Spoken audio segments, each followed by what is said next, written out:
Hey guys, I'm Darren Denman, and this is Piano Eats Man 6. Things are looking up right now. I feel like I can finally take a breath, relax a little bit. I have a job interview next week for a paid apprenticeship tuning pianos. They're going to pay me to teach me how to tune pianos. Pretty awesome, right? I finished playing at the church, so I have a little extra money. I'm writing music for the first time since I graduated. I'm practicing more often, and I'm even finding time to just listen to music without feeling anxious or worried. Life is generally going well right now. The interview with Adam last week seems like it was more successful than the last few podcasts, so we're sticking with it. We're going to keep interviewing people, as many people as I can get on this show. I was afraid at first that since Adam isn't well known that people would just turn it off, but that video got more views in its first day than any other video I've posted. So I'm excited about this show. I hope more of you go over and check out the improv. It wasn't super high on hits. We really locked in on it, and you should check it out. I think it's the best one that has been on the show so far. By the way, the gig at Something Jazz Club last week was amazing. I thought the music came off very well. We had a great crowd of people hanging out, enjoying it.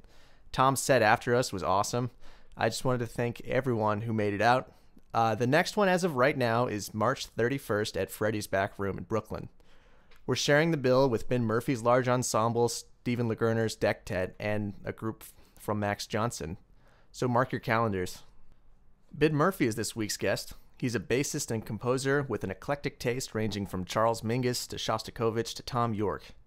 In my own opinion, he's one of the most reliable bassists and sidemen I've ever met, and also one of the nicest guys I've ever met.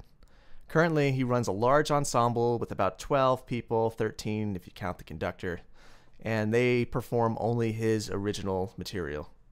He's involved in a number of smaller improvisational ensembles, including my own quintet. Piano Eaters, you're in for a treat as Piano Eats Ben Murphy. Green light. That means there's going to be maybe 50 people watching. 50 people.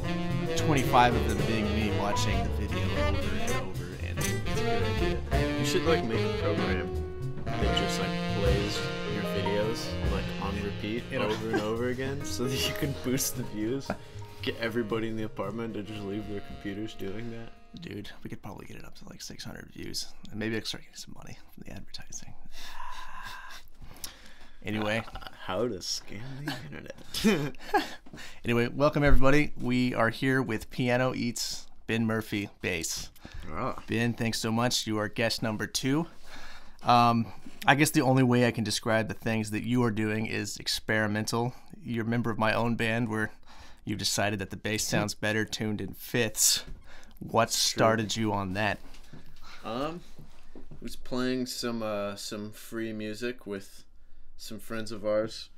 We ended up in a different key than sounds good on the bass. So I retuned the bass so I could play with a bunch of open strings, and it sounded really good.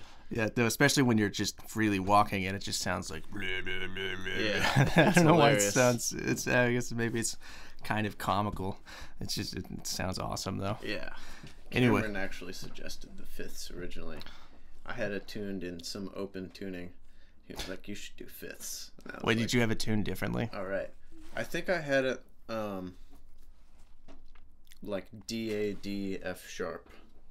D A D F sharp. Like, wow. Like like a triad. like a big D triad. Yeah.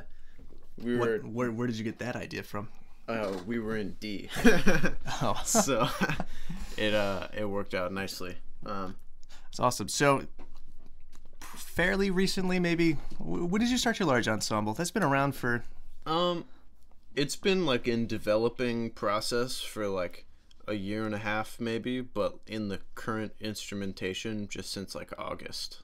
Right. Okay. Yeah. So it's been around for a while. It was originally a nonette. It was the very first session we had was as a septet, bass, drums, piano, 3 saxophones, and trumpet. Which 3 saxophones? Barry, tenor, alto. See, if it was me, it'd be tenor, tenor, tenor, and then instead of a trumpet, it'd be another tenor. That would have been better. So you started expanding on that idea. Yeah. So where did it go from there? Immediately, the trumpet just sounded ridiculous on its own with 3 saxophones, so I added a trombone. I think the original reason I didn't have one was because I didn't know any trombone players who would show up for a rehearsal. Right, and then where did the addition of the string quartet? That came maybe 6 or 8 months after that, when my original intentions had been to expand into a big band. And Really? I didn't know that. Yeah, and I've been thinking about that. I thought I would start it out as a smaller group, based on like, originally we were playing music more along the lines of like Mingus pieces, since he was like my favorite jazz composer other than Duke Ellington. And Nice. Duke, as we know, like, he started out with like a mid-sized group and expanded gradually to a big band over the course of like 5 or 6 years. So I thought I would do the same thing, and it would give me a lot of good practice, like writing for different size ensembles and stuff. Still looking towards a big band further down the line? I don't know, maybe. But yeah, I noticed at a certain point that the way that I thought was much more applicable to string writing than brass writing, and that I didn't really listen to all that much big band music other than like Duke Ellington or a couple modern groups, whereas like I listened to tons of music with strings in it, and it just fit the sound that I wanted more. So it was like, maybe I should just say, screw it, I'm getting a string quartet. Nice. And, What is the current instrumentation? it's bass, drums, guitar, piano, string quartet, baritone, tenor, and alto saxophone, and trumpet and trombone, and conductor. So 12, 13 with conductor. Yeah. Is that right? 13 with the conductor. Right. And the great Dean Buck conducting. Yeah. The man, Dean Buck. Yeah, that's awesome. So obviously, compositionally, you've been changing a lot as this group's develops, but now you're staying consistent. What's your process? How do you write for such a group of varied sounds? That's a really good question. Usually the way I start a piece for this particular group is every time, when you're spending that much time on a composition, you obviously like run into a lot of problems, and it becomes clear pretty quickly like what your own compositional faults are. So what I'll try to do is give myself like a goal for the next composition, like say like, for example, I don't have any fast pieces. So like the piece that I'm working on right now is like, I need to write something fast because it's getting ridiculous. But maybe it'll have something like the last piece was had a pretty hilarious concept that sparked it, and that was that my teacher told me I should stop using triads. Wait, which teacher was this? That was Rudy. So I decided to start trying to write a piece with no triads in it, and that led me to some like kind of cool voicings, and it was really simple to put melodic ideas over it, and then I had an idea for the arc of the piece laid out already, and I knew it was going to be long and slow, like almost everything else that I write. Yeah, and then other aspects of it got tacked on gradually as I like. Every time you're in the middle of a piece, also I'll like hear something new, and then I'll start going in that direction. New the direction. piece kind of changes. So yeah, but so are you writing these at the piano, at the bass, at the computer? I very rarely write at the bass. I think I've written like 3 pieces ever on the bass. Right, and you're telling me that you don't practice the bass as much anymore, just kind of moving towards compositional. Yeah, I whenever I do practice, it's only like strictly technical, like bare minimum, like intonation practice, practically. Just to keep it up. And yeah, I guess most of the practice that I get playing the bass just comes from playing sessions and stuff, playing every day with people, which is important. But I sometimes write at the piano. I think I used to write at the piano a lot more, and now I go to the piano when I'm writing something really challenging. Generally, like harmonically, if it's something like too dense or like elusive for me to do by ear, then I'll do it at the piano. But then the majority of it, I just sort of hear what I want to happen and just put it into the computer. Right into the computer, not Yeah. no manuscript first, just Yeah. real It's 21st about half and century. half. Yeah. Sometimes I do it on paper, and sometimes it's right into the computer. There's nothing wrong with that. Yeah.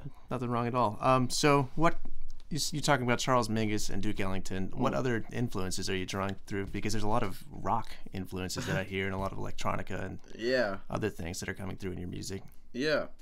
The influence on that group in particular has had kind of a funny evolution. As I said, it started out mostly sounding like Mingus or something like that. Right. And then I sort of randomly started trying to put in newer harmonic ideas that were based on 20th century classical music. Which any one in particular? I mean, that's a very broad At subject. first, not really. At first, like, I didn't really know very much about 20th century classical music, and I just like knew some like random theory things that I'd read about, and I was just like, I'm just gonna try these out, and I had no way to contextualize them or anything, so they sounded horrible, so they got scrapped. But yeah, then I guess my writing, like, I don't really remember what I wrote for a little while in that period. I was experimenting a lot with like bitonality. So a couple pieces came out of that. And then around the same time, I discovered Radiohead and Steve Reich within like 2 weeks of each other. Wow. So that like really changed the way that I write. I guess I'd had rock influence in my writing already just from like playing it as a kid. Not really even listening to it that much. What kind of rock music did you play as a kid? Which bands were your bands? Because I'm sure everyone in high school listened to completely different stuff than they listen to now. Yeah, I had weird taste in music as a kid. I mean, that's great. I think that Yeah. like, the weirder your tastes are, the more unique you're going to sound somewhere down the line. What were your tastes? When I first started playing bass, I was listening to like shitty pop punk. And then eventually moved on to like Muse and Nirvana, I think were my two favorites when I was like 12 years old. That's awesome. And then I went through a really heavy like punk rock phase where I only listened to like punk and hardcore and ska for like 2 years. And somehow I came out of that phase into jazz via like fusion, I think. I started listening to Jocko. Of course. Yeah. And then I bought a Coltrane record, and then I went into my jazz phase. Didn't really make a lot of sense. Very strange transition. Yeah. How did growing up in Atlanta influence your playing? What's the music like down there? I basically only played blues in Atlanta. My teacher down there was a great blues musician, and me and some friends were lucky enough to kind of be mentored by him and his group. And we used to just go to all of his gigs. He played like 6 nights a week, and we would go to every gig and sit in and eat great food and hang out. Your friends also bass players, or? No, the two friends that I was talking about were a guitar player and a drummer. Oh, perfect. Yeah. A little trio, a little Yeah. blues trio. And they have a good trio right now in Atlanta. Shout out time. Called the Solar Bears. The Solar Bears. Yeah. That's a great name. So any high school jazz band, any kind of public education based music education? Not really, unfortunately.